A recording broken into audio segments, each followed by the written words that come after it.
Hi, welcome. In this video, I want to talk about the current state of the relationship when it comes to dogs. And again, I talk about the starting point. Understand that, when you look at, again, understand this lines up almost perfectly, look at the parenting example. Consider the already selfish child scenario. If you were to start pulling out the motivating agent, such as the Xbox games and things a child wants, to get them to respond, do good actions, okay, and without any sort of depth, without considering why it is that the parent needs to interact differently to align with the right parenting style, all those themes that are absent, okay, in the dog training world, you should expect problems. But here's the thing that, again, just common sense. Unbelievable how disconnected the dog training world. But understand these trainers are doing this intentionally. Like, they don't want to talk about the problems, how pervasive and how common it is for this not to line up. Understand that, this is where the whole gotten to a level of normalizing blaming dogs, okay, without looking at this idea itself. Because understand something here. The information I put out is very inconvenient, okay? It's an inconvenient truth for those who've already sold out this way. They're not going to admit that they're the problem, okay? It's not the dogs. The dogs have gained control because, again, dogs are amazing animals. It's depth of relationship, okay? It's very much about how we connect that way, what that represents.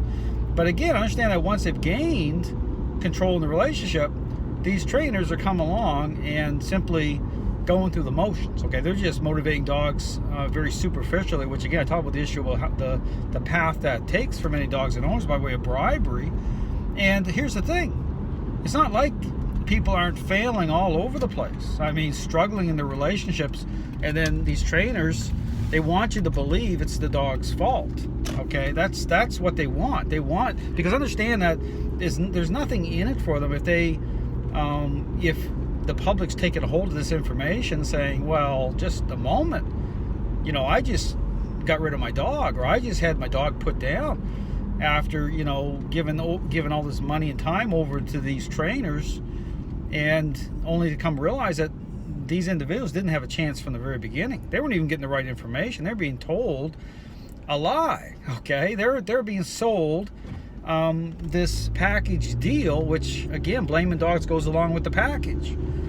So again, my encouragement to people is really check out the information I put out. These trainers, they cannot respond to what I'm saying, because understand that's how they got into training. They never asked any serious questions. They just took a hold of this idea and said, let's run with it. Let's see how much money we can make. Very easy to do, because it's not about dogs the right way anyway. Just think about it. It's not about right. It's not about dogs the right way whatsoever. So anything these trainers are saying beyond that, okay, about caring about dogs, it's a lie too. You can't be in agreement with this idea and then say you care about dogs. That's a total contradiction based on what this idea represents. So again, all to say, I encourage people to check out my website. I talk about not just the problem, but the solution by way of an interaction-based approach. Thanks for watching.